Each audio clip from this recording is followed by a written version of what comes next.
Televisa.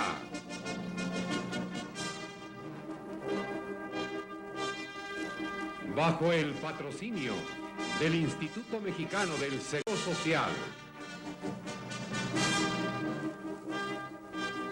presenta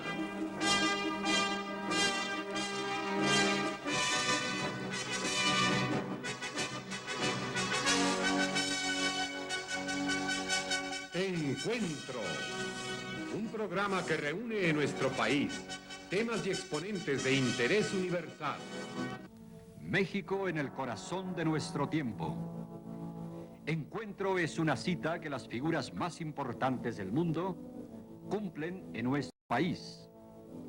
Encuentro está dirigido y animado por una personalidad ampliamente entrañada en los problemas culturales y de comunicación, Álvaro Gálvez y Fuentes.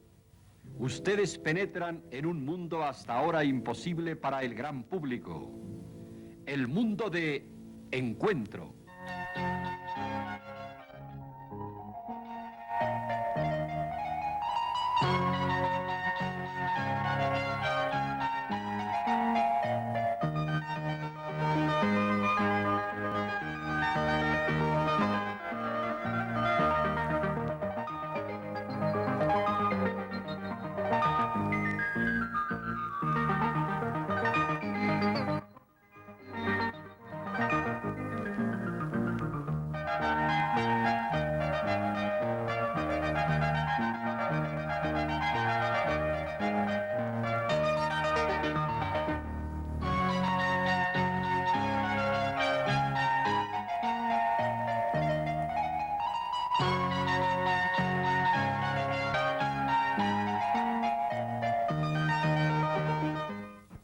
Buenas noches. ¿Quién está loco? ¿Quién está sano? ¿Cuál es ese sutil lindero, a veces casi indefinible, que separa la razón de la locura? Son tan inciertas, tan imprecisas las fronteras, que a veces es difícil decidir si alguien a quien llamamos loco es verdaderamente el cuerdo, o si a quien llamamos cuerdo es verdaderamente el loco. ¿Por qué una sociedad enajenante llama enajenado a quien se rehúsa dejarse enajenar por ella? ¿Por qué si luchamos por la liberación tratamos de masificar a todos, sometiéndonos al mismo rasero de unos valores a veces discutibles?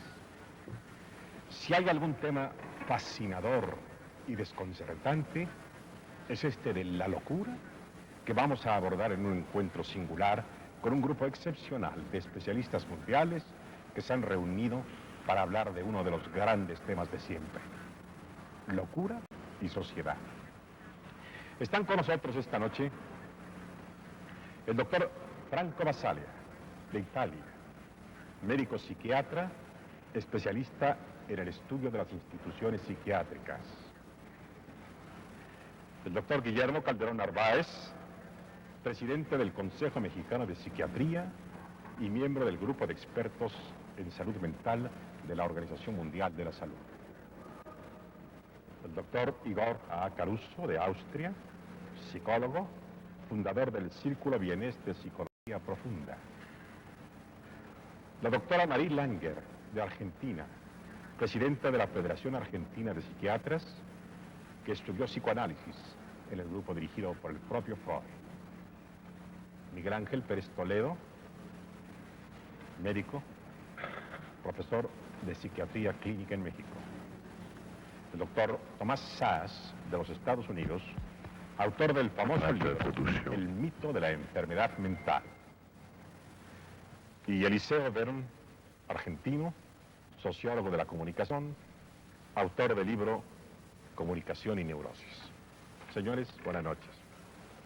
Puesto que el hombre es un hecho biológico, una estructura psicológica y un hecho social, quizá esta triple condición nos sirva para darle cierta unidad a un diálogo que promete estar lleno de sorpresas. Comencemos por lo más elemental. ¿Qué diferencia hay entre una persona normal y una anormal? Dottor Basaglia. Lei mi fa una domanda. Usted me hace una pregunta sumamente problemática. Yo debo responderle técnicamente diciendo qué cosa es la psiquiatría. En vista de que usted me ha preguntado la diferencia entre lo anormal y lo sano, debo ponerme la bata de médico y decir qué cosa es la psiquiatría. Pero me veo obligado a responderle como un psiquiatra que no sabe qué es la psiquiatría. Sé cuál es la norma dentro de la cual vivimos, que nos califica de locos o cuerdos, y que nos juzga de un modo o de otro, según se vaya encogiendo o estirando. El hablar de psiquiatría, al igual que el hablar de cualquier otra ciencia humana, nos lleva a considerar precisamente cuál es el concepto de la norma. Sobre el concepto de la norma establecemos todos los conceptos científicos que se refieren a las ciencias humanas. Con esto no niego que no exista la enfermedad mental. No niego que no exista una persona que sufra padecimientos mentales, pero tenemos que insertarla en un contexto particular, que es la sociedad en la cual vivimos. La sociedad en la cual vivimos, que está regulada por un sistema social, que es el que nos impone qué somos y qué no somos. Determina cómo nacemos, cómo vivimos y cómo morimos. Es una sociedad que nos modula en cierto modo y que nos hace ser lo que no queremos ser o lo que sí queremos ser. Quisiera alguno de ustedes agregar algo para explicar muy llanamente y hacer comprensible a nuestro auditorio qué es la locura. Doctor Pérez Toledo. Bueno, yo creo que tendremos que basarnos en un criterio determinado para definir qué es la locura. Mi criterio sería el criterio médico. Yo diría que la locura es una enfermedad que tiene que caer dentro de ciertos patrones de evaluación para considerarla como tal. El modelo médico utiliza el criterio, varios criterios, el criterio estadístico, por ejemplo. Estadísticamente, si una persona tiene alteraciones de la conducta y cae dentro de un grupo minoritario desde el punto de vista estadístico, se considera que esa conducta es anormal. Si cae dentro del grupo mayoritario, se diría que esa conducta es normal. También existiría el criterio clínico, es decir, un enfermo mental produce una conducta que excede o desborda los patrones normales de conducta. Podría existir el criterio en algunos problemas psiquiátricos, en algunas locuras, digamos, el criterio químico. Con el avance técnico muy importante que la psiquiatría ha obtenido últimamente, se ha descubierto que varios problemas psiquiátricos, sobre todo la locura, lo que se llama la locura, que sería la esquizofrenia o la psicosis maníaco-depresiva, producen una alteración bioquímica. De modo que ese sería otro criterio por medio del cual se podría decir quién está loco y quién no está loco. Doctor Sass. Quisiera usar un tono mucho más ligero y me gustaría decir, primero, que la pregunta de quién es normal y quién anormal se puede contestar mejor refiriéndonos al famoso comentario de Disraeli, preclaro primer ministro de Inglaterra.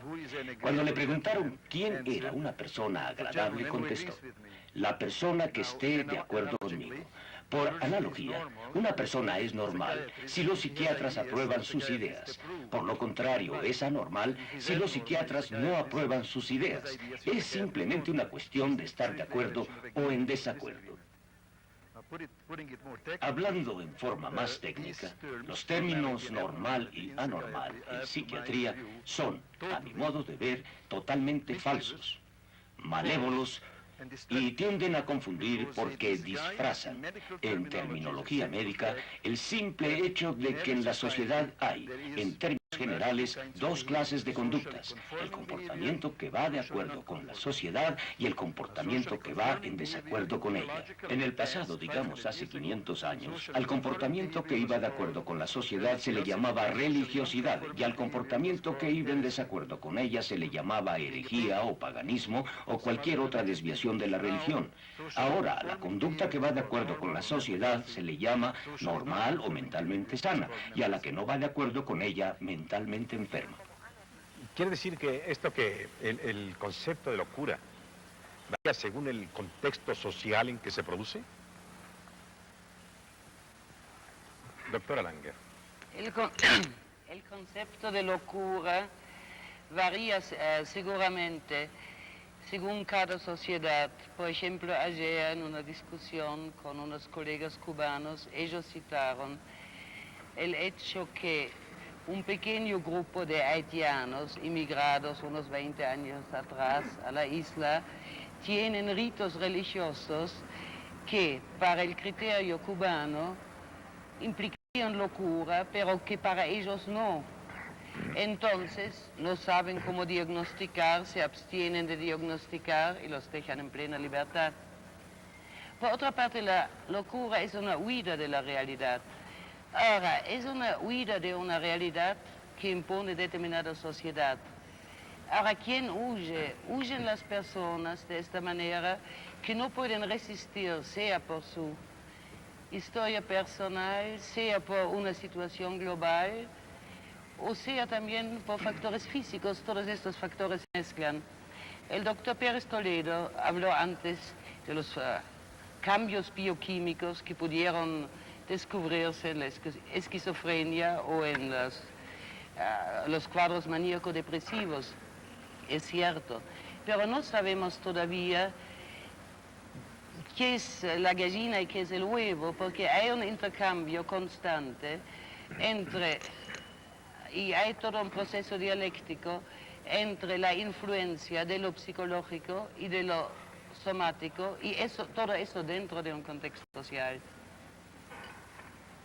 Finalmente quisiera decir una cosa, el concepto de Freud sobre la locura. Uno, el psicótico, el loco, es una persona sumamente angustiada.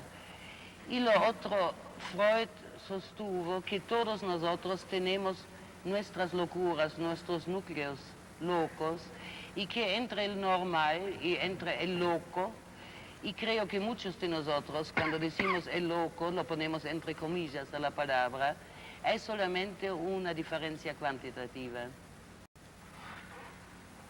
Doctor Verón.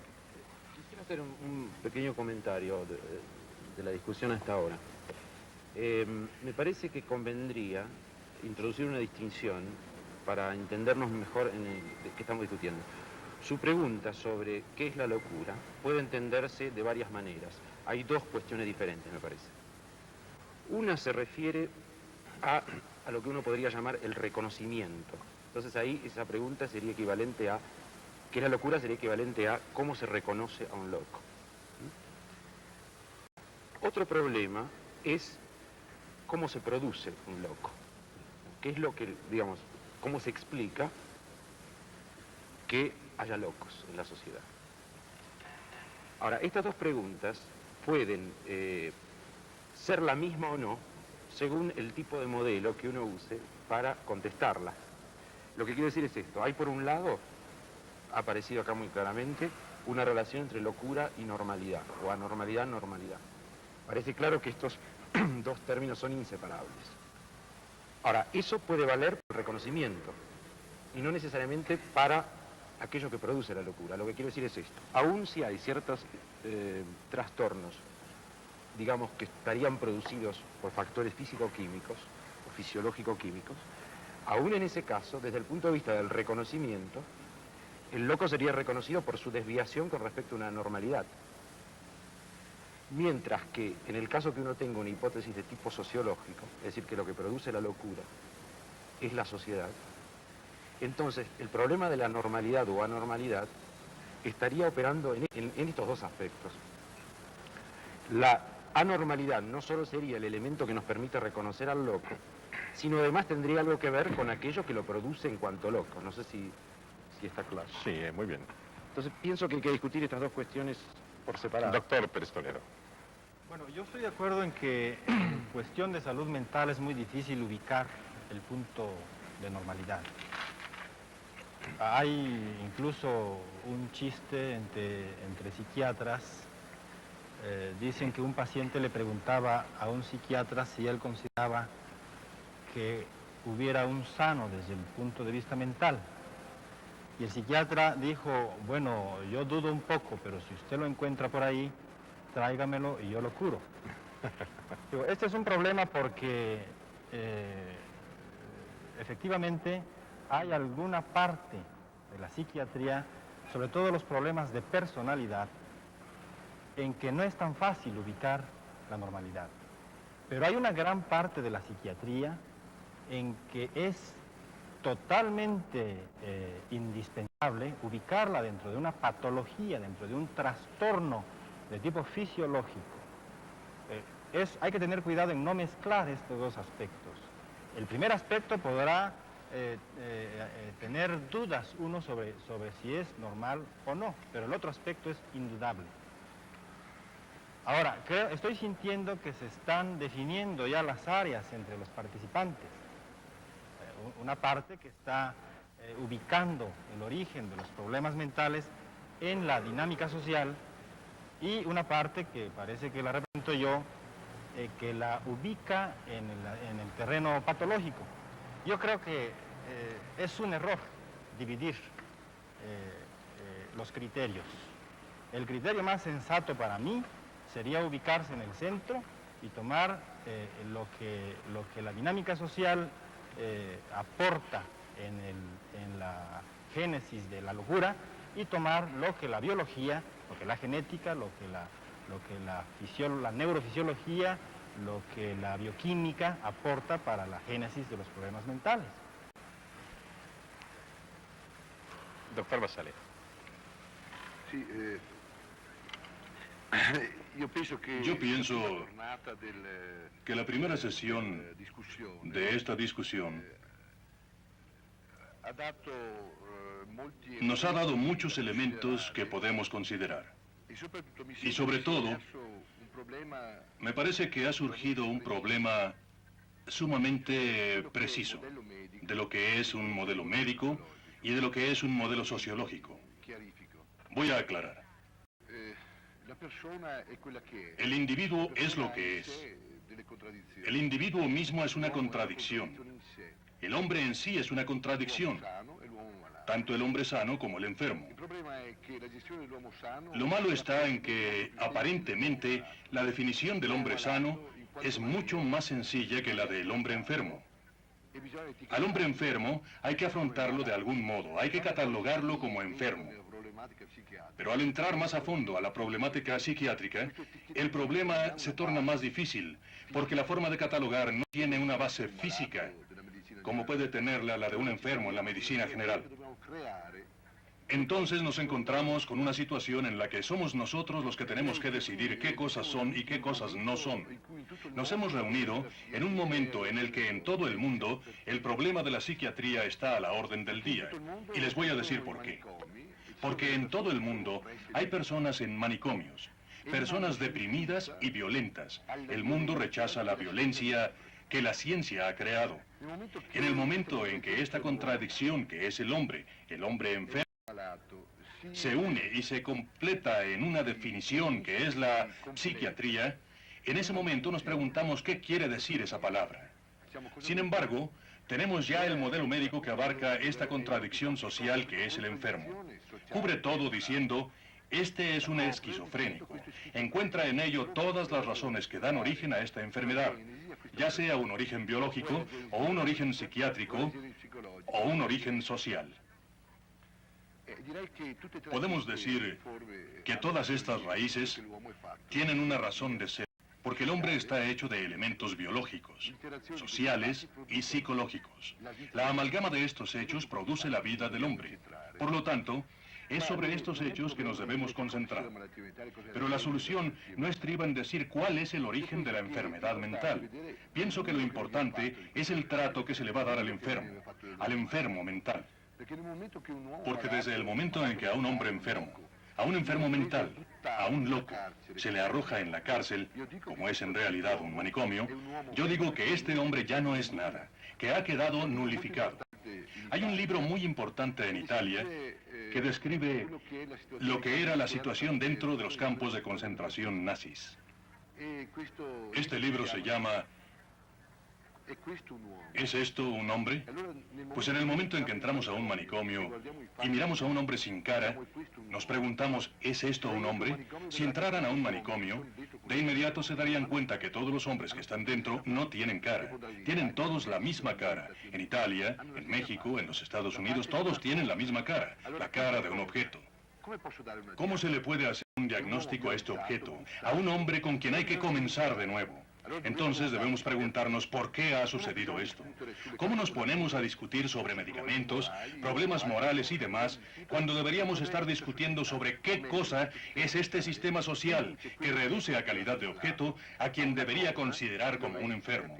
¿Cómo lo rebaja a un ente cosificado, destruido? Nos preguntamos de nuevo, ¿por qué?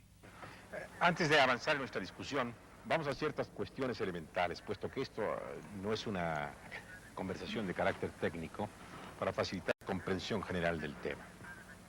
Antiguamente a la gente normal se le consideraba santa o poseída. ¿Desde cuándo se le considera enfermo? ¿Cómo es que la locura vino a ser considerada una enfermedad?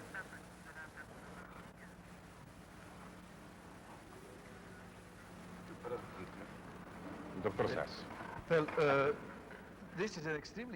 Esta es una pregunta de suma importancia. Y mi punto de vista es simplemente que la sociedad, comenzando con la Ilustración en el siglo XVII, ha cambiado. Esto es evidente viéndolo retrospectivamente.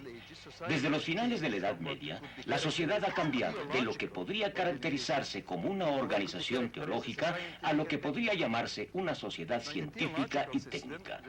En un sistema teológico, la imagen dominante, la ideología, es la teológica. Entonces la gente pensará en las personas buenas como santos y en las personas malas como poseídas por el diablo, brujas o herejes. Igualmente, en una sociedad científica, la gente pensará en las personas que le agradan como cuerdos, como genios, como superlativamente cuerdos. Por eso la gente quiere políticos cuerdos y adalides cuerdos, y piensan en los que no les agradan como locos. Por eso los psiquiatras judíos gustan de llamar a Hitler loco, y los comunistas gustan de llamar a los capitalistas locos, y los capitalistas gustan de llamar a los comunistas locos. Es sumamente obvio. Así, hace 400 años los católicos le llamaban brujas a las protestantes y estos a las católicas. Es un hecho histórico. Ahora vemos que los psiquiatras están prontos a diagnosticar que los antisemitas están mentalmente enfermos y viceversa. Doctor Carlos. Creo que este relativismo del doctor Sass nos aporta aspectos sumamente interesantes, precisamente porque los criterios de bueno y malo son criterios sociales. Se puede decir que no existe la locura, la psicosis, fuera de la sociedad. Y además, que hasta la fecha no ha habido ninguna sociedad sin locura, sin locos. Ahora bien, estoy completamente de acuerdo en que se trate de categorizar al hombre, a cualquier persona, normal o enferma, según diferentes criterios de la ciencia. Por ejemplo, la bioquímica es sin duda un importante criterio. Sin embargo, en la discusión vemos precisamente que un criterio dominante es el punto de vista de la sociedad y su opinión represiva. En esto veo un conflicto para cada uno de nosotros, para cualquiera que trabaje con personas enfermas, o sea, enfermos mentales. Tal persona está en conflicto. También un especialista está en conflicto, ya que o bien representa la estructura social y entonces remeda precisamente a la sociedad, la cual, como indicó el doctor Basaya, excluye al enfermo como si fuera un criminal, o bien trata de adaptar al llamado enfermo a la sociedad, a su estructura. Desde hace algún tiempo, se preguntan los especialistas si su papel no debería ser otro: tratar de reincorporar al llamado enfermo a la sociedad, pero sin repetir la organización represiva de la psiquiatría, del psicoanálisis, de la medicina general, sino calificando precisamente al llamado enfermo mental como fenómeno social. Doctor Calderón. Yo pienso que habría que hacer algunos pequeños comentarios aclaratorios en relación con lo que se ha dicho. Se han estado utilizando el término de enfermo mental, loco, con trastorno psiquiátrico en general. En realidad, el enfermo mental, al que nos llamamos psicótico, el loco, es una parte nada más de las personas que pueden tener trastornos desde el punto de vista psiquiátrico. ¿Quiere usted decirnos a grosso modo, para mejor comprensión, cómo se dividen las enfermedades mentales? Bueno, en términos generales consideramos que uno de los capítulos importantes de los trastornos psiquiátricos sería el que estamos llamando loco, que es el psicótico para nosotros. Otro sería el neurótico, que es un enfermo que también presenta trastornos de personalidad, que no se adapta, pero que no llega a chocar franca y abiertamente con el medio. Crea problemas, pero nunca tiene que ser, o excepcionalmente tiene que ser recluido, por ejemplo, en un hospital psiquiátrico, a menos que se trate de un caso muy severo. Pero también la psiquiatría maneja esos trastornos de personalidad de que se hablaba hace un momento, esas personas desadaptadas, y maneja también los trastornos llamados psicofisiológicos o psicosomáticos, que se pueden presentar en cualquier persona sin ningún trastorno mental, simplemente como un resultado de la tensión, de la angustia, de este mundo en el que estamos viviendo. Un enfermo que tiene un problema psicofisiológico puede ser una persona que tenga una úlcera del estómago, una úlcera duodenal, un individuo que tenga un trastorno digestivo, un colon irritable, y este no es un enfermo mental. En relación con su pregunta de por qué se ha ido cambiando el criterio, pienso que esto es en función del progreso de las ramas médicas. En la actualidad tenemos muchos elementos que nos permiten establecer diagnósticos precisos. También quisiera aclarar que al ser humano lo consideramos como un individuo que tiene tres elementos: el biológico, el psicológico y el social. Se ha hablado mucho del aspecto social, de su interrelación con otras personas, pero hay que ver, por ejemplo, el aspecto biológico y el psicológico, del cual también se ha hablado. En la actualidad, con los avances de los estudios, la posibilidad de hacer estudios electroencefalográficos, estudios radiológicos, nos permiten conocer cuándo un individuo realmente está enfermo, e inclusive en muchos casos localizar precisamente el sitio en donde está una lesión que está determinando sus trastornos de conducta. Creo que precisamente este avance grande de la medicina es lo que nos permite en la actualidad poder afinar el diagnóstico en muchos casos, aun cuando estoy de acuerdo con muchos de mis compañeros en que en algunas ocasiones es muy difícil saber si el individuo es un enfermo o si en realidad se le considera enfermo, porque el concepto es equívoco de la sociedad que lo juzga. Usted ha mencionado términos psicótico, neurótico. Hay ciertos términos como estos fundamentales que forman parte del lenguaje esotérico de la psiquiatría. ¿Quiere usted explicar llanamente términos como estos? Especialmente uno que menciona el doctor Basaglia: esquizofrenia. ¿Qué quiere decir esquizofrenia? Bien, dentro de los cuadros psicóticos, es decir, dentro de los trastornos mentales propiamente dichos, hay tres grupos que se llaman psicosis de tipo funcional, es decir, trastornos claramente constituidos y uno de ellos está constituido por la esquizofrenia, el otro es constituido por las psicosis afectivas, en donde está la psicosis maníaco-depresiva, de la cual se ha hablado ya, y el otro es la psicosis paranoides.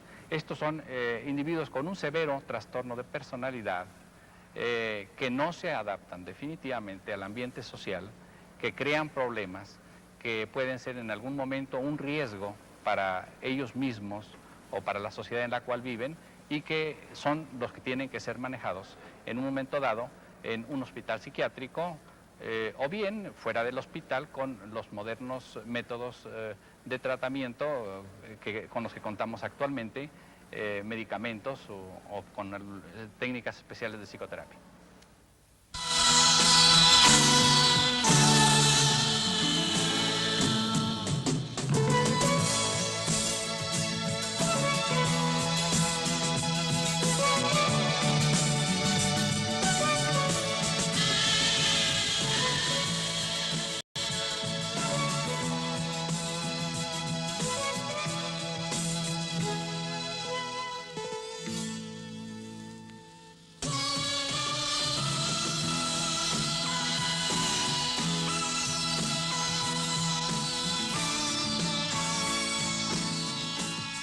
Este programa, que reúne temas y exponentes de interés universal, es una aportación del Instituto Mexicano del Seguro Social para la difusión de la cultura, entendida esta como instrumento básico para una mejor convivencia humana.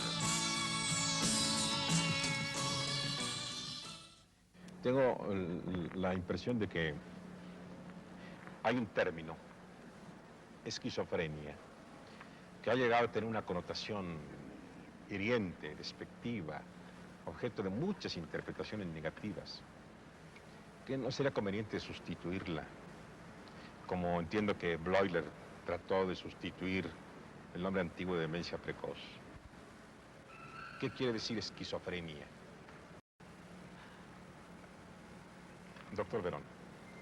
Quisiera, antes de que discutamos esta pregunta, hacer un comentario a lo que dijo el doctor Calderón, un poco para separar los varios problemas que están acá en juego. Cuando usted le preguntó al doctor Calderón que le describiera la variedad de las enfermedades mentales, el doctor Calderón, al hablar de las neurosis, dijo, bueno, son trastornos que pueden ser más o menos graves, pero que, por respecto de los cuales muchas veces no tienen que ser recluidos. Entonces yo creo que acá hay una de las cuestiones fundamentales en discusión. ¿Quién es el que dice tienen o no tienen? ¿Quién es el que dice tienen o no tienen? En un momento dado también el doctor Calderón dijo, bueno, crean problemas, hay personas que crean problemas. La pregunta es, ¿a quién le crean problemas? Yo creo que digamos, es un poco la cuestión que ha planteado el doctor Basaglia. ¿Cuáles son las normas que determinan quién decide quién es internado, quién decide qué es loco? Es evidente que estos criterios han cambiado a lo largo del tiempo. Si uno lee, digamos, la psiquiatría del siglo XVII, por ejemplo, hubo una época en que estaba de moda sumergir a los enfermos en agua, a partir de un criterio médico, porque se suponía que el agua era buena para la locura. Digamos, uno puede encontrar en la historia de la psiquiatría todas las cosas imaginables que se supone que son buenas para curar la locura desde un punto de vista médico. Ahora, yo incluso diría que, desde cierto punto de vista, diría lo contrario que ha dicho el doctor Calderón. Pienso que el pasaje a la sociedad en que vivimos no ha significado un progreso, sino más bien un retroceso. En la Edad Media, por lo menos, a los locos se los dejaba sueltos, se los dejaba vivir su vida, porque se suponía que estaban poseídos o no, o porque tenían poderes mágicos. Y en cambio ahora se los encierra en lugares que se parecen mucho a las cárceles. Entonces yo esto no lo veo, francamente, como un progreso de nuestra sociedad, sino más bien lo contrario.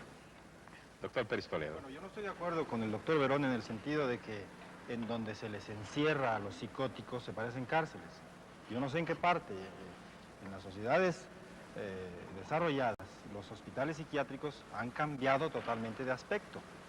Y con el surgimiento de las drogas que se usan para el tratamiento de las enfermedades mentales, entrar actualmente en un piso de psiquiatría ya no significa el mismo riesgo que entrar hace 20 o 25 años antes de que se descubrieran los antipsicóticos. Ahora, yo no sé por qué les cuesta mucho trabajo a mis colegas considerar quién tiene que ser hospitalizado. Si dejamos a un psicótico en la calle,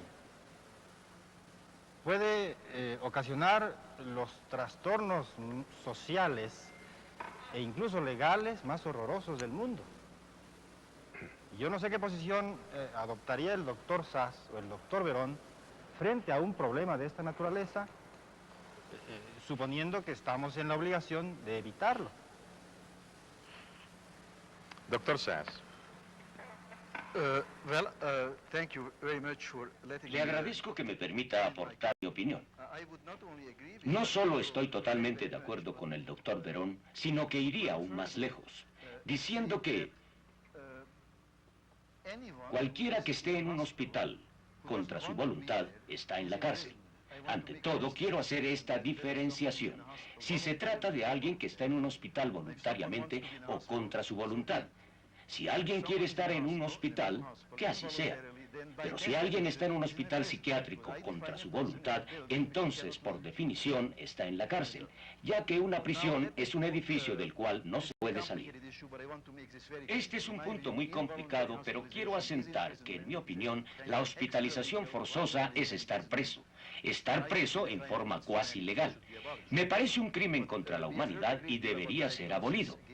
Hemos hablado mucho sobre diagnóstico y sobre esquizofrenia y sobre quién debe ser encerrado. Quiero ser concreto, dar datos históricos y, si puedo, injertar un poco de humor.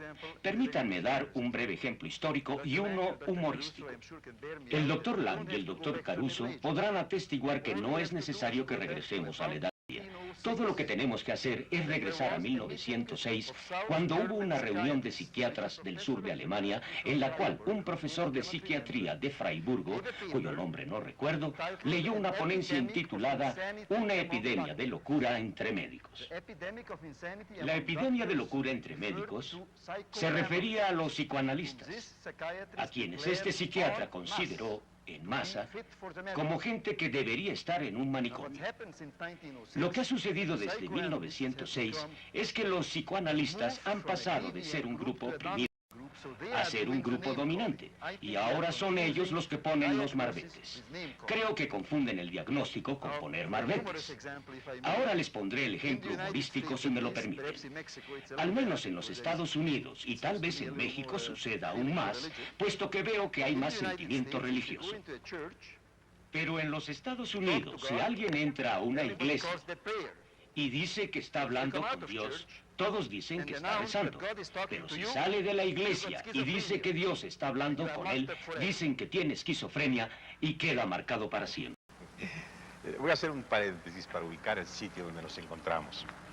El escenario señorial y magnífico de nuestro encuentro es la Academia de San Carlos, sede de la Escuela Nacional de Artes Plásticas. La escuela que desde 1781 estuvo inicialmente en la Casa de Moneda, al crecer el número de alumnos, se estableció en el edificio de lo que fue el Hospital del Amor de Dios. Por cierto, que se rentó originalmente en 1.300 pesos anuales. Por 1843 se estableció la lotería de la Academia, que permitió adquirir el viejo edificio.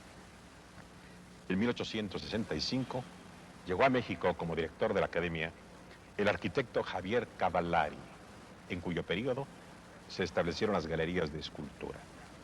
La Galería Clavé, decorada por Sagredo, y se construyó la fachada actual, proyecto del propio Cavallari. Con el transcurso del tiempo, la noble institución ha ido mejorando sus instalaciones. En este sitio, detrás de mí, se encuentran tres de las obras maestras de Miguel Ángel. En este sitio, donde abundan testimonios de las más brillantes creaciones del espíritu humano, hablamos de los problemas del espíritu.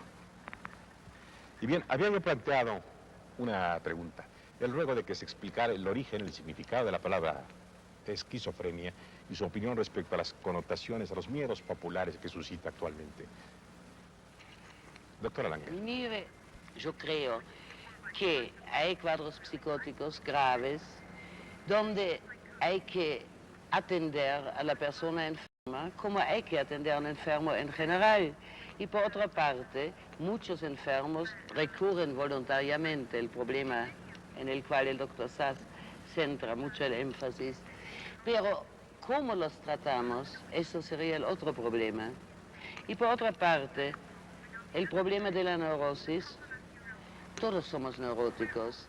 Quisiera saber quién de nosotros, de chico, no evitó cuidadosamente en algún momento de su vida de pisar las rayas de las baldosas en la calle, y eso es un síntoma neurótico obsesivo. ¿Quién no tiene alguna fobia y se sobresalta si entra un insecto en la pieza o si ve un ratón o lo que fuere, ¿no? Neurosis tenemos todos, o síntomas neuróticos. Ahora está otro planteo o otra problemática que tiene que ver con la segunda parte del título de esta mesa, sociedad. ¿Por qué el campo psiquiátrico se ha ampliado tanto? Unos 30, 40 años atrás, pongamos, estaríamos totalmente en la primera parte de la mesa y en el enfoque del doctor Pérez Toledo de ocuparnos de la persona gravemente psicótica, indudablemente psicótica, sin preguntarnos ni las causas, y estaríamos en tratamientos. No hay tratamiento prácticamente, eso es el otro problema, ¿no? No hay ni hoy en día tratamientos realmente eficaces. Una frase que yo calificaría de grave y desoladora. Usted dijo, no hay tratamientos eficaces. ¿Quisieran ustedes ahondar sobre este punto, doctor Pérez Toledo? Yo no estoy de acuerdo con la doctora Langer cuando dice que no hay tratamientos para la psicosis. No hay eficaces, hay tratamientos, pero... Bueno, aún así estoy en desacuerdo con usted. Yo creo que desde el descubrimiento de los llamados antipsicóticos, que yo creo que fue un hito en la historia de la psiquiatría, en la terapéutica psiquiátrica, se ha controlado al máximo el problema psicótico. No vamos a citar casuísticas, pero la propia esquizofrenia y la psicosis maníaco-depresiva son controlables, por supuesto, no en el 100%, con las drogas específicas que hay para estos padecimientos. Ahora, hay un problema de consideración un poco sutil. Yo pienso que con el avance de la técnica de la investigación en psiquiatría, sobre todo de las ciencias básicas, química, fisiología, etcétera, han ido cambiando muchos criterios. El criterio diagnóstico, por ejemplo, ha ido cambiando. El concepto de esquizofrenia desde el punto de vista clásico se ha ido reduciendo. Desde que, por ejemplo, surgió la electroencefalografía, en que en muchos casos etiquetados de esquizofrenia descubría que no era sino un daño del lóbulo temporal en un paciente que tenía un comportamiento parecido a la esquizofrenia. Ese síndrome, esa enfermedad no se llama esquizofrenia, será una enfermedad en forma de esquizofrenia. Entonces, este avance en la técnica diagnóstica ha ido reduciendo progresivamente el concepto clásico de esquizofrenia. Esquizofrenia sería, actualmente, yo digo, todo aquello a lo que no se le ha encontrado todavía una patología orgánica, cerebral, detectable con los medios habituales. Doctor Basale. Hago esta digresión porque es interesante ver cómo nacen en los diferentes países las leyes sobre la psiquiatría, las leyes sobre los enfermos mentales. Nacen siempre, aparentemente, como una protección para los enfermos y para la sociedad. En el momento en que una persona se convierte en una molestia, se le margina. Se le manda a un instituto en donde hay técnicos que se encargan de controlarlo. Y bien, esta ley, que es una ley del Estado, le da precisamente al médico el poder de controlar a estas personas. Es muy interesante ver cómo todas estas leyes, de los países que las tienen, puesto que no todos los países tienen leyes sobre enfermos mentales. Por ejemplo, creo que en México no hay ninguna ley sobre enfermos mentales, pero en Italia, en los Estados Unidos, en Inglaterra, hay una ley que rige sobre la internación de dichos enfermos. Desde el momento en que se interna una persona, no tiene ya ningún derecho, pierde todos sus derechos. Entonces se le llama esquizofrénico. Se le pone la etiqueta de esquizofrénico a una persona que no tiene derecho a nada, ni puede defenderse. No se le permite defenderse, puesto que es el médico quien decide cuándo es un esquizofrénico y cuándo deja de serlo. Esta contradicción que está implícita en la ley representa dos hechos esenciales. La ley determina que el médico está obligado a custodiar y curar al enfermo. Esta situación es sumamente risible, porque un médico no sabe enfrentarse a esta contradicción entre cura y custodia. Entonces, por su propio bienestar, por su tranquilidad, reduce siempre la cura-custodia a la custodia solamente. O sea que a la persona solo se le encierra y lo hace porque le tiene miedo al enfermo. ¿Y por qué lo recluye? Esta reclusión, que es un cohecho sin la anuencia del paciente, determina, de hecho, que la situación de los manicomios sea lo que es. El doctor Pérez Toledo dice que ha cambiado el aspecto de los manicomios porque ahora tenemos drogas. Me parece muy triste que los médicos digan que han mejorado los manicomios porque poseemos drogas calmantes. Los manicomios cambian o no cambian según la actitud del médico hacia el paciente. Estas drogas no curan, solamente tranquilizan el hospital. Estas drogas son más una ayuda para el médico que para el paciente, puesto que mientras más drogas se administran, más calmados están los enfermos, y estas instituciones están hechas para custodiar al enfermo y no para curarlo. Esto sucede en los mejores hospitales del mundo. El hospital podrá ser bellísimo, pero lo único que logran es controlar al enfermo mediante drogas, custodiarlo y así tranquilizar a la sociedad. Bueno, el tiempo de nuestra primera hora se nos está yendo. Respuestas muy breves, algunas preguntas. Estadísticamente, ¿cuáles son las causas más frecuentes de la locura? Admito que sería un mentiroso si dijera que puedo responder a esta pregunta. En verdad, no tengo los elementos para decirle cuáles son, estadísticamente, las causas más frecuentes de la locura. Por ejemplo, parecería que en los momentos de mayor tensión de la vida de un pueblo, se produciría un mayor número de enfermos mentales. Sin embargo, en los tratados de psiquiatría, se dice que durante los periodos de guerra, disminuye el número de enfermos mentales. Pero parece absurdo que haya menos enfermos. Lo que pasa es que en esos momentos se estira la norma y a cualquiera, hasta a un loco, se le recluta para que pelee por la patria. ¿Comprenden? Me parece que en estos momentos estamos viviendo una situación tensa. Por otra parte, diré que no niego que haya factores biológicos que determinan ciertos disturbios. Por ejemplo, si se come pescado echado a perder, se producen disturbios metabólicos que pueden traer como consecuencia el delirio. Cuando existe una situación psicológica dentro de una familia que no se entiende bien, esto también produce un disturbio en el comportamiento. Con el tiempo, esto se convierte en una situación desastrosa, en que la persona llega a ser una molestia para la sociedad, y entonces se le elimina. Se le interna en un hospital contra su voluntad, pero estadísticamente yo diría que reto a mis colegas a que digan aquí, seriamente, cuál es la causa más frecuente de la locura, qué es o cuáles son los elementos que producen la locura. Doctor Caruso. Las estadísticas de las sociedades y países industrializados de un alto nivel de desarrollo muestran que existen más casos de psicosis en la clase obrera que en los estratos más elevados.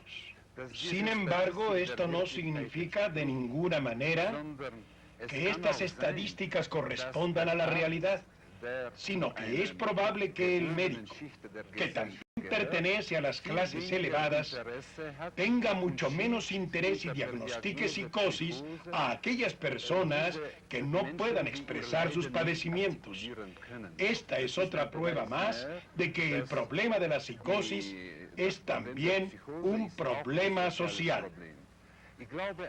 Creo, sin embargo, que en general las estadísticas nos ayudan muy poco, pues la psicosis es la respuesta de toda persona, de todo ser humano, a una problemática insoportable.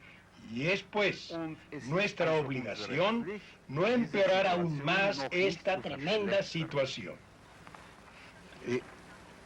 ¿La locura es más frecuente en un periodo determinado de la edad? Doctor Pérez Toledo. Bueno, sí. Determinado tipo de problemas psiquiátricos se presentan en determinada edad. Por ejemplo, los problemas depresivos, estadísticamente se ha visto que se presentan en la población general en la tercera y cuarta décadas de la vida.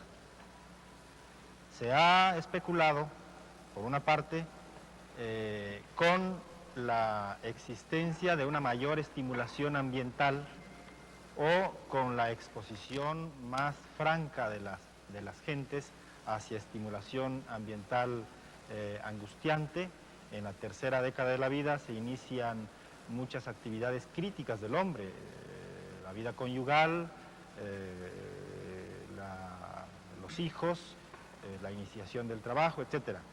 Pero también hay alteraciones fisiológicas que determinan que en la cuarta década de la vida, por ejemplo, haya una depresión. Un ejemplo típico es la depresión en la mujer en el climaterio.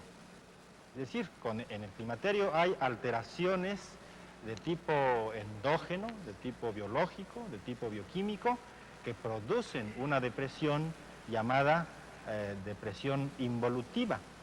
Y yo creo que con la pregunta, en la respuesta a la pregunta que usted hizo hace rato, es donde deben avenirse los dos aspectos, el aspecto social y el aspecto biológico. ¿Cuál es la causa de la locura? Aquí es donde tienen que compaginarse las dos influencias o los dos factores. Una parte es influencia social y una parte es un sustrato biológico. Doctora Lange. Yo pedí la palabra con urgencia por el tema de la mujer, porque tal vez el ejemplo más claro que tenemos de la relación entre sociedad y psicosis y enfermedad mental, para no ser tan definida, es la depresión menopáusica.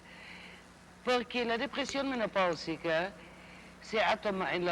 la depresión de la mujer de cierta edad se ha tomado siempre en todos los tratados psiquiátricos como una enfermedad lógica, mientras que una investigación un poco más socialmente orientada demuestra claramente que es una sociopatía y no una psicopatía, porque en nuestra sociedad la mujer de clase media, la mujer de clase obrera que no necesita trabajar afuera, y desde ya también la mujer de clase alta, tiene un determinado tipo de vida donde pierde en la edad de 40, 50 años toda la finalidad de su vida, siempre que no trabaje y siempre que no se mantenga en contacto con el mundo, encerrada en su hogar, dedicada a la atención del marido y de los hijos.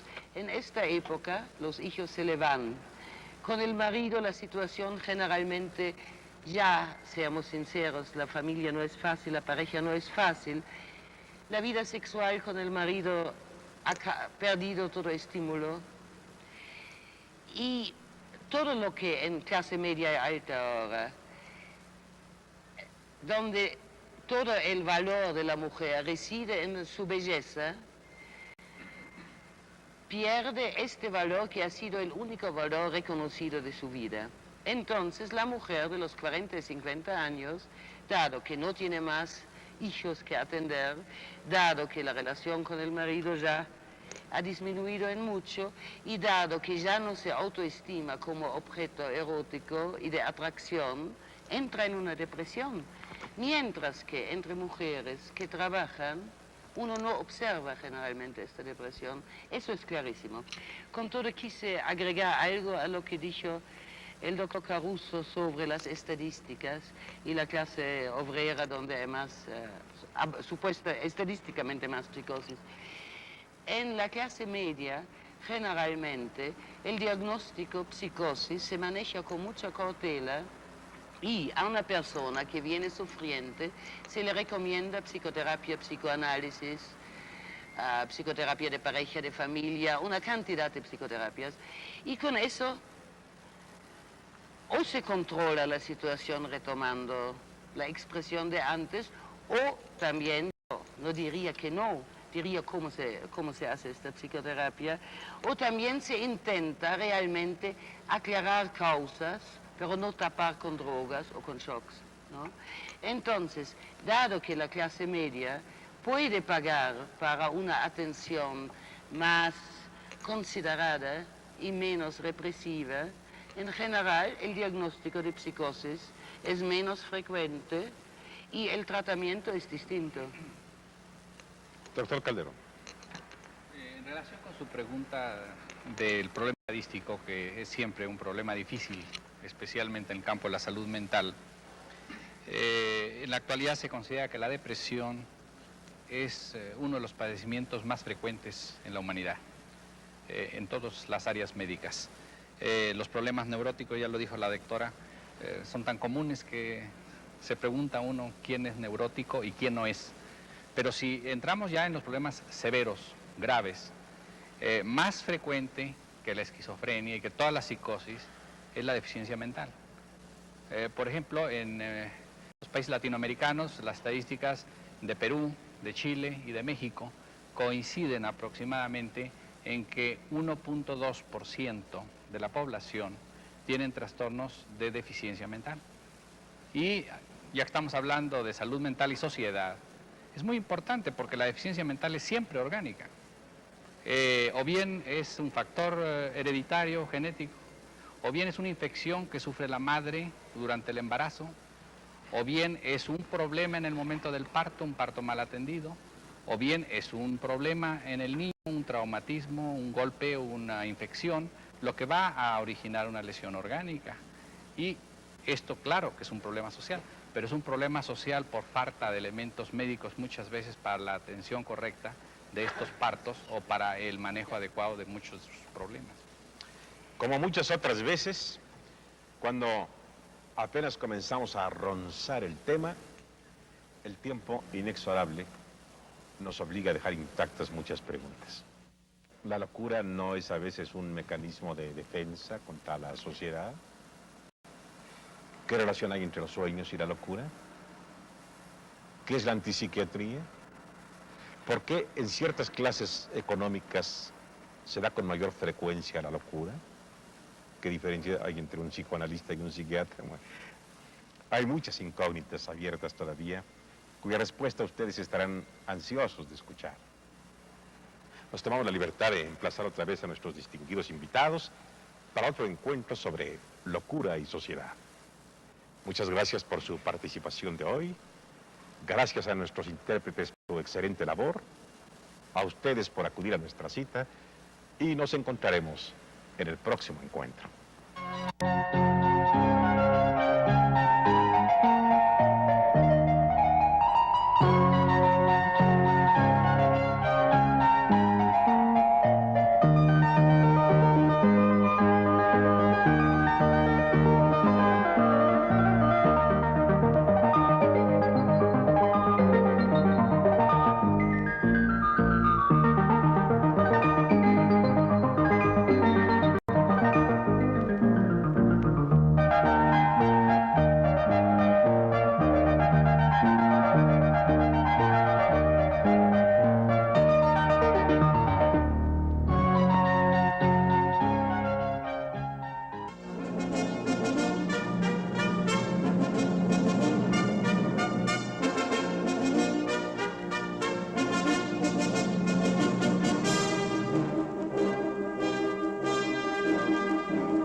Televisa, bajo el patrocinio del Instituto Mexicano del Seguro Social,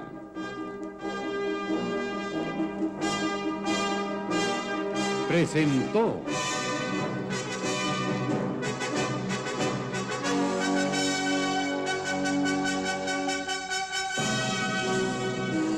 Encuentro, un programa que reúne en nuestro país temas y exponentes de interés universal.